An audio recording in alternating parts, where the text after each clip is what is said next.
Sofia Coppola is here. Her 1999 feature film, The Virgin Suicides, established her as a director to watch. Her latest is Lost in Translation. It stars Bill Murray and Scarlett Johansson as Americans who meet in Tokyo. Here is the trailer for the film. You are and what you want, the less you let things upset you.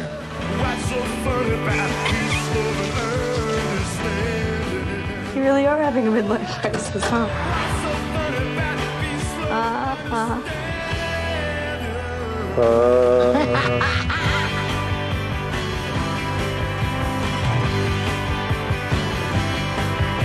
I am pleased to welcome Sofia Coppola to this table for the first time. Welcome. I got to read this because it just sort of says everything. I mean, this director is getting an extraordinary amount of attention. This is the cover of New York Times Magazine, a very good piece of which there's a lot of interesting stuff in, by Lynn Hirschberg. She was the dilettante daughter of a Hollywood legend. Whoever thought she would become one of America's most promising directors? Here is why they are saying that.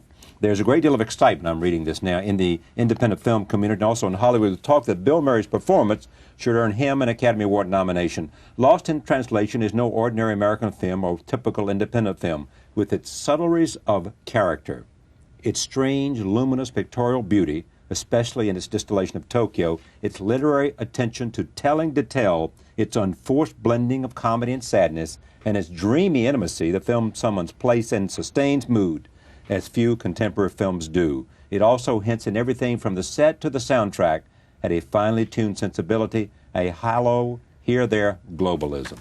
Not bad. Congratulations. Thank you. Yeah. And you say you would not have made this movie, or in this article you said that, without Bill Murray. No Bill Murray, no movie.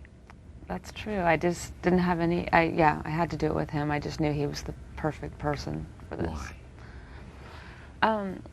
There's just no one like him. I mean, he's just Bill Murray. He's this great combination of funny and sensitive and sincere. And I wanted to see him in this romantic part that I'd seen him have moments of in Groundhog Day and Rushmore, and wanted to do a film centering around him. And this says something about you. It was not an easy sell. In a great kind of notion, he said that you had to cast a long line, suggesting that he was a fish that was way out in the ocean to rein him in. It took a lot. Why was he so hesitant, let's say? I think he just he's elusive. He's not one of those people that checks in with his agents every day. He has his life outside of his film business, his private life and family, and so he just doesn't stay in touch with all the business people. He's not looking for the next opportunity. He's living his life. Exactly. So and which is unusual in the film business when people are really pursuing a career, which is not. So I spent months stalking him, and luckily, Wes Anderson was nice to me, and Mitch Glazer, my friend, who's a friend of his, put in a good word for me. I sent letters, and but then eventually, when he responded, he was very nice about it. Well, you had dinner with him, and yes, I mean, you did everything. You left telephone messages. I mean, they are saying, and the reason I'm asking this, it is said now, as so much copy is about you, that once you set your mind to do something. Yeah, I think as a director, you have to persevere and have that kind of persistence, and people have to say no to you 100 times, and you can't give up, and that's part of, I think, being a director. But it also makes it fun, too, when someone says no. It makes you, I'm going to get it. Then what is it about, and what is the attitude, I mean, the mindset? This magazine draws this thing, and it's sort of silly, but I mean, it shows all these people that are in your orbit. They include Kate Moss, includes Anderson, Wes Anderson. It includes, obviously, your Spike. It includes a range of people that are almost like extensions of they're friends, but extensions of some kind of loose-knit family. Well, I think, most people in film business, you like to work with the same people that you work well with, and I like to work with my friends because you spend so much time working that, my music supervisor is a friend of mine, Brian Reitzel, and I love working with him. We have things in common. I just done a video with Kate Moss for the White Stripes, so that's why she's in the web that they pictured there. But you, this video, what was she doing in the video? She was doing a pole dance. And how was it to get Kate Moss to do a pole dance? She was very game. I just asked her, and she was up for it. She liked the White Stripes and the song, and she was a very good sport because it wasn't easy.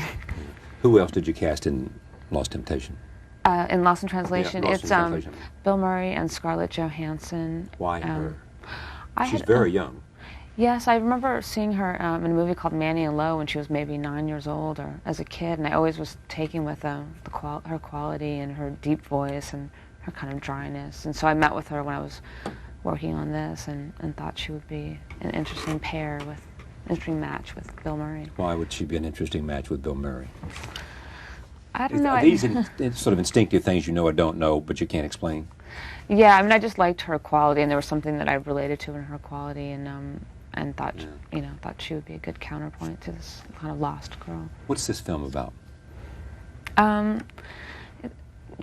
What is it about? It's about these two people lost in their lives, and it's exaggerated by being in Japan, where it's already confusing and there are no names on the streets, and finding a brief connection.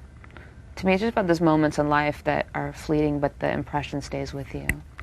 It is said that that's what you like to make movies about, small moments, encounters that change your life. I like the small details that seem epic at the time, but, it can just be a very subtle thing. I like those moments. So. I mean, this is obviously an independent film. Some might say it's a small film. Only cost you, what, $4 million to make? We did it, yes, very low budget. 27 days of shooting, I think I read somewhere. You can do that because you're disciplined. Well, it was kind of the only way to make this, so you just have to figure out how to do it in those limitations, but it also gave us a creative control when you keep the budget that small. Why Tokyo? You wrote the script, so you created Tokyo. Yeah, I spent time there in my 20s, and it always made a great impression on me. There's nowhere like it that I've ever been to, and it's so strange and exciting, and I always wanted to do a film there. There was, in fact, a time in your life after Godfather 3, say, that performance in Godfather 3, in which you created a company called, what's the company called? Oh, MilkFed. MilkFed. And it's huge in It does very well in Japan. And there's even a store or something there. We have a store in... And was that, you traveled to Japan because of that, or...? Yeah, well, a friend of mine had a clothing company that she asked me to come help her do a fashion show there, and then when I was there, I met the company. They asked if I wanted to do a little line, and so my friend Stephanie and I thought, we'll try this, and it was fun to start our own company. It started out just T-shirts and very simple, and it still does very well there, so it gives us an excuse to go to Japan every year. So your movies don't have to make money because you got all this money from this clothing company. Well, I make my living from that, so I have the freedom to... You make your living from the clothing companies? Yeah, so I have the freedom to not make money from film business, so you can make choices completely creatively. What about Japan so intrigues you? You just click with certain places, and to me, I met a lot of interesting, creative people there that got me into different music and photography, and it feels like a very exciting, modern city, and they're so into style, and the people so I met. Compact. Yeah, and it's just like, and the extremes of so modern, and then an ancient temple next to this neon craziness. But it's really like being on another planet, so. And the other thing that's remarkable, we were talking about before, Japan has gone through such extraordinary, I mean, everybody was saying in the 70s and early 80s that Japan was the model of the future. And then they have been struggling over the last 10 years, even at the expense of serious blow to their self-esteem. And changes in the culture, I'm told, in terms of the relationship of women and to the society and lots of those kinds of things. Yeah, no, it seems like it's going through lots of changes, and there's an excitement in that, I think. Take a look at this. This is a scene in which Bill Murray, this just shows you a lot about this movie. Bill Murray is being photographed for a Suntory whiskey ad. Here it is. This is why he goes to Japan. You know Shinatora? Old Blue Eyes. Yeah. It's good, yeah. It's more of Dino. That's Dino. Yeah. Okay. Joey Bishop, would you like? Yes, just change field.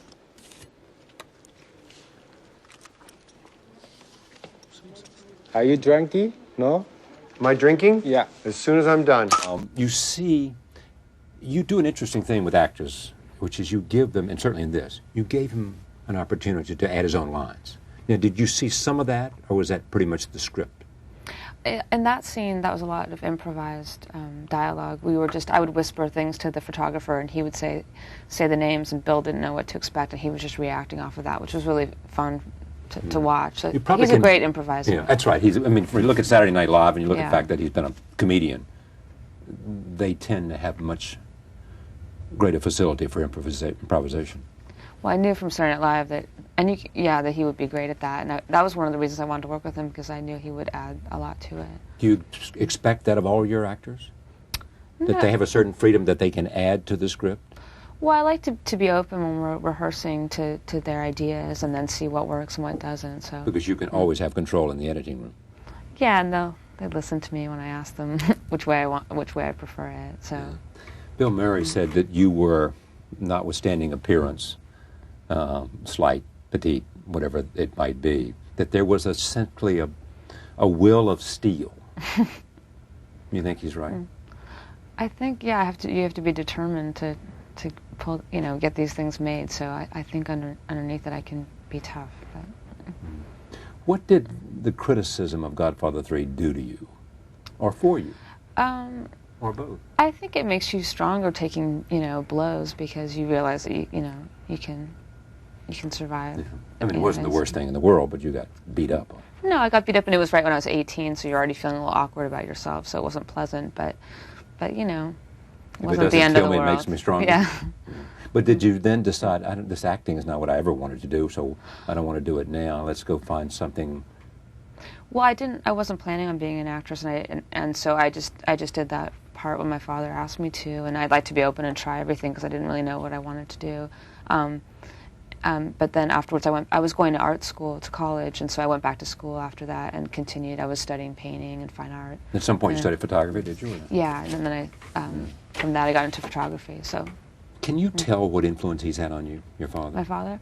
I think just by example. I mean, he's so enthusiastic about film and making personal film. I think that's a big influence, and also just having the will to make something, no matter how hard it is. And your mother makes documentaries.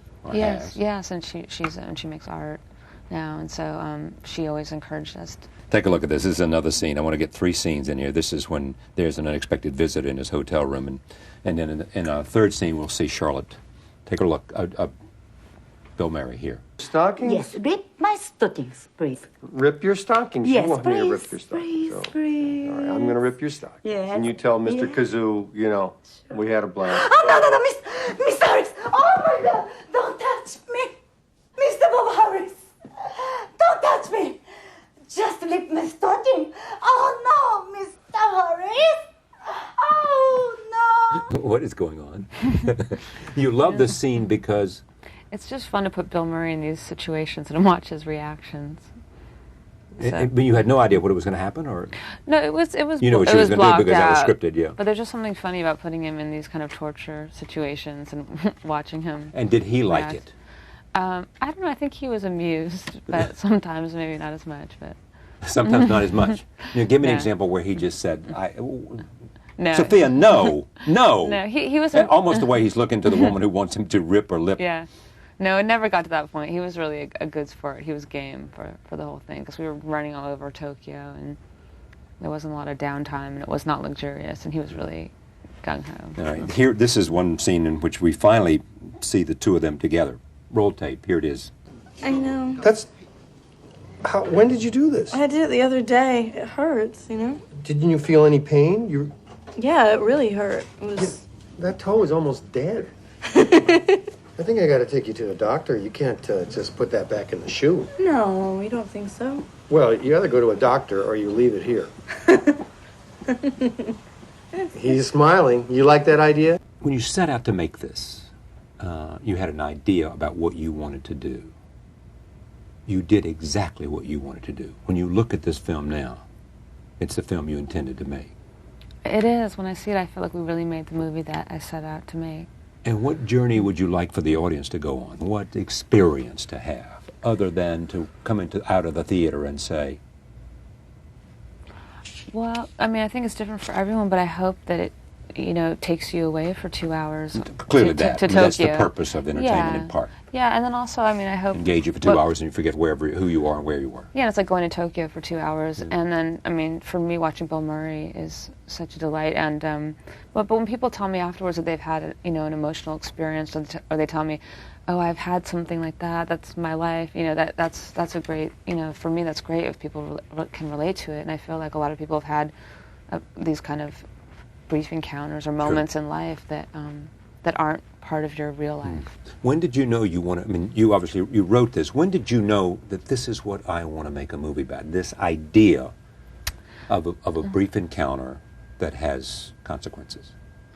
I mean, I set out to make a kind of an intimate story between these two characters in Tokyo, and I wanted... You started with characters, or did it start with... I started with Tokyo. Tokyo. Yeah, it started with the idea of Tokyo. I wanted to shoot there, and also just my friend there was singing God Save the Queen and karaoke in Tokyo, and just the kind of combination of different cultures and Americans being there. And then within that, I wanted to do an intimate story between these two characters, and something romantic that is about a brief moment, that you can meet someone and spend 2 days with them, and that can be just as important as someone you've known for years.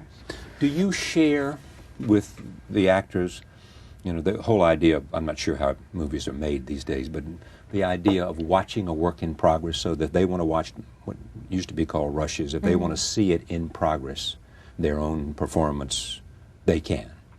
Yeah. Or do you want to keep that contained within your own sense? We didn't really watch the dailies very much. Bill came one time, but I think Scarlett didn't want to see them because I think it interrupted her work, maybe. Or, but I was happy to have Bill come one time just to see what the film looked like, because I was excited with the cinematography. I thought we had this kind of really rough crew, but I thought the photography looked really beautiful. So. Rough crew meaning? I mean, our shoot wasn't, you know, it was just very run and gun and not, you know, traditional. So the fact that the result I thought looked nice was something I wanted to encourage the cast. Can you say about this movie that it's more about the characters than it is the narrative? That yeah, and also I think we're engaged by them, and where it goes is not necessarily what carries us forward. Yeah, it's definitely not plot-driven. It's the characters, and I think just the atmosphere and the mood of it, kind of sustaining that. At what point did you show it to your father? I showed him when we had a rough cut, an early cut. I showed it to him. I like to show him an early cut because he has good notes or advice. He gives good advice. And what did he say? He's just really great at thinking. When you're editing, you have to think about shuffling the pieces in a way that you didn't intend to when you wrote the script. So, you know, he always stressed how to make the first act really clear, make sure the audience is clear right from what's going, and so I kept that in mind, and you know, just the idea that you can shuffle things around is helpful to hear. What's interesting is that this is a movie about a man, essentially. I mean, there's a woman who's going through something, but the central character is a actor in a kind of midlife crisis who's finding himself, and this encounter, you know, helps to inform him.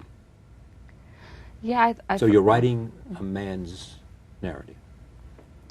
Yeah, it was mostly he's the main character, and then, of course, her character. I enjoyed writing his character because, you know, it was fun to be in the mind of a character that's so different than my reality, and, you know, what I could imagine that to be like. And it's also, you know, funny to me to imagine what Bill Murray would do in certain situations. How much of you is in this? There's a lot of me in it. There's a lot of my personality and what I like and my experiences and what It's I've overheard. all about that. Yeah, I mean, even in choice of Tokyo. Yeah, and even the locations. That hotel is a hotel that I always stay at. Otherwise, they wouldn't have let you shoot there, probably. I think so. But in what other way is this a reflection of you and who you are and what you're about and your sensitivities?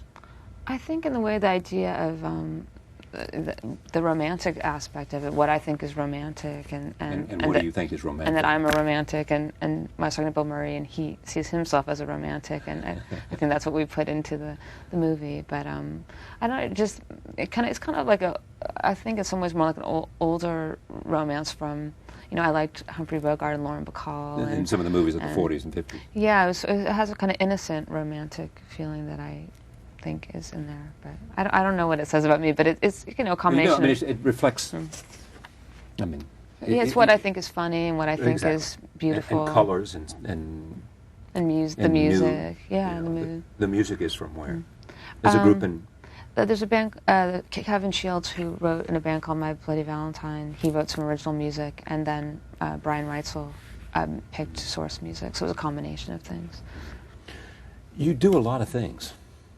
You make movies, you have this business, you have this whole collection of friends, and people who write about you say you're at the center of it. I mean, there is if this is a wheel, you're there at the center, and there's a certain calmness about you, and almost a certain quiet about you.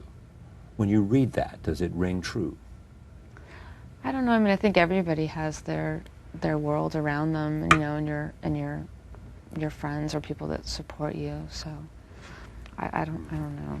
You know the success of the movie already. You know what critics say.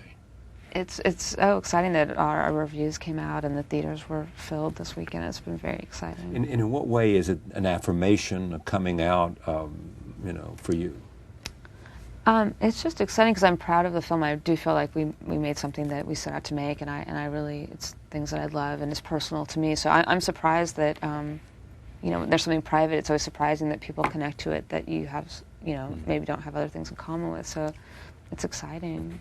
Do you think any of this, I mean, the fact that the movie's getting reviews and this kind of cover story, which is intriguing, what do your friends say about that? I mean, are people surprised that... My friends are really happy for me that, you know, and especially like, you know, there aren't that many female, I mean there are, but, you know, another girl It is the doing emergence things. of, as they said here, America's most promising directors. Well, I don't know about that, but I'm happy that, you know, that people are going to see the movie. And Do you know what you're going to do next? I don't. I've been working on this. We shot it a year ago, so I've been working non-stop, so I'm looking forward to taking a break. But I'd like to get back to writing, because I enjoy the whole process. But do you fully think of yourself, if I said to you, what's your principal passion other than living, you would say directing movies? Yeah, making movies. I mean, it's you know, be able to be creative and make this world that you have in you is nothing like it. What was that great quote? It was in this article, a great quote from John Cassavetes, who to his daughter, who's your friend. Mm-hmm. And it's just a wonderful quote. Said, do one creative thing every day. Oh, yeah. I think that's a good rule to live by. Yeah. And you and Spike, Mm-hmm. does he influence you in terms of your creative instincts? I think we Or work vice versa? no, I think we work so differently. Our approach and our style is very different. But he always made a point of, you know, surrounding yourself with a great crew, and I met my KK, the production designer, through Spike. So in that way, from some of the people he works with. But I think we both approach our work really differently. The family is close. I mean, your dad seems to be, to read about stories about your dad, when you were growing up, you were going from one movie location to another. You were in the Philippines. Mm-hmm. You were everywhere, wherever he was making a movie. Yeah, Because he thought the cultural impact of that would be more important than whatever you might be learning in school at that time. Yeah, he always took us on location, and it was always, you know, an adventure. I loved going on location. I ended up going to school in all kinds of places, and I'm not a good mathematician, but because of it. But it was really, you know, I had a lot of interesting experiences. When did you know, not just about this movie, that what you really wanted to do was make movies? I wasn't sure, and after college, I tried all these different things and was having angst about it. And then Angst that you couldn't make up your mind, or that you hadn't found what fit? That I wasn't great at anything. That I can kind of be okay at certain things, and I had a lot of interest, but I didn't find something that really fit or something. And then when I did a short film, I felt like it was really a combination of all these things that I loved, and I found it really fulfilling. All the things you love, meaning music and video Design and design and clothes and costumes and relationships and stories. Yeah, it was all these things, and you get to work with the experts in each area, so you don't have to be an expert on photography or design. I don't have to go to architecture school, and I get to work with all these experts and just explain how I want to do it, and then they help me do all the technical part. Do you think that as you make the next film that you will move with the same kind of crew that's, you know, not unlike some other very interesting directors, Woody Allen and others, who essentially work with the same people? Yeah, now a kind of ensemble of talented, technical, and behind-the-scenes people. Yeah, I enjoy working with the people I've worked with so far, and it's nice to continue the relationship. What are you reading? What am I reading? Do you have time to read anymore? No, I'm going to go on a vacation next week, so I'm looking forward to reading, but I'm not reading anything right now. How often do you get to Belize? Oh, I get to go, you know, once or twice a year. I love going there. My parents are down there now at their place, Turtle Inn. Just fixing reading it up. and... Yeah. They're fixing it up. The hotel and Yeah, all there's that's around the hotel? Yeah. Los Angeles is home. And I have a place in New York as well.